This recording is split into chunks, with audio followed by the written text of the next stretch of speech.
বিশিষ্ট চিকিৎসক শিশু বিশেষজ্ঞ বেদনিধি শৰ্মাৰ সোমবাৰে বিয়োগ ঘটাৰ বাতৰিয়ে গুণমুগ্ধসকলৰ মাজত শোকৰ ছাঁ পেলাইছে। কৰোনাত আক্ৰান্ত হোৱা চিকিৎসকগৰাকী ইয়াৰ পৰা মুক্ত হৈ উঠিছিল, কিন্তু ইয়াৰ পাছতো স্বাস্থ্যৰ অৱনতি ঘটা জ্যেষ্ঠ চিকিৎসকগৰাকীৰ গুৱাহাটীত চিকিৎসাধীন অৱস্থাতে বিয়োগ ঘটে।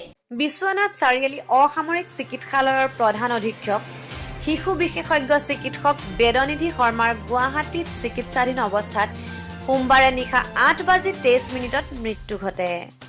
অলপতে কোভিড-19ত আক্ৰান্ত হোৱাৰ পাছত তেওঁক বিশ্বনাথ চাৰিআলি অসামৰিক চিকিৎসালয়ত ভৰ্তি কৰোৱা হৈছিল। পিছত তেওঁৰ স্বাস্থ্যৰ অধিক অৱনতি ঘটাত তেজপুৰ মেডিকেল কলেজৰ ICUলৈ স্থানান্তৰ কৰা হয়। তাত তেওঁক 2 ইউনিট প্লাজমা দিয়া হয়।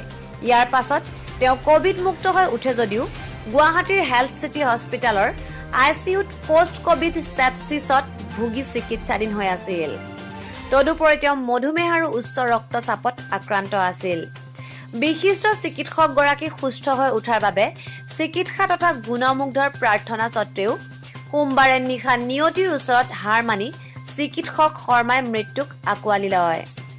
1956 চনৰ 19 আগষ্টত বিহালীৰ মোনাবাৰী গাঁৱৰ দুখীয়া পৰিয়ালত জন্মগ্ৰহণ কৰি স্থানীয় শাৰদা প্ৰাথমিক বিদ্যালয়ত প্ৰাথমিক শিক্ষা গ্ৰহণ কৰে আৰু জিঞ্জিয়া উচ্চ মাধ্যমিক বিদ্যালয়ৰ পৰা হাইস্কুল শিক্ষান্ত পৰীক্ষাত উত্তীৰ্ণ হৈ বিশ্বনাথ মহাবিদ্যালয়ৰ পৰা বিজ্ঞান শাখাত প্ৰি ইউনিভাৰ্চিটি পৰীক্ষাত সুখ্যাতিৰে উত্তীৰ্ণ হয়।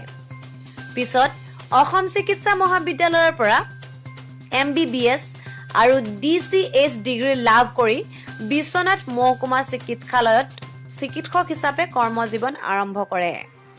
সদ্যপ্ৰয়াত ডক্টৰ শৰ্মাই এইখন চিকিৎসালয়ৰ অধীক্ষক হিচাপেও দায়িত্ব পালন কৰিছিল। শেহতীয়াকৈ ডাক্তৰ শৰ্মাই ওদালগুৰি জিলাৰ অতিৰিক্ত মুখ্য চিকিৎসা বিষয়া হৈ যোৱা 15 অক্টোবৰত স্বেচ্ছামূলক অৱসৰ গ্ৰহণ কৰিছিল। চিকিৎসকগৰাকীৰ মৃত্যুত বিশ্বনাথ চাৰিআলিত গভীৰ শোকৰ ছাঁ পৰিছে।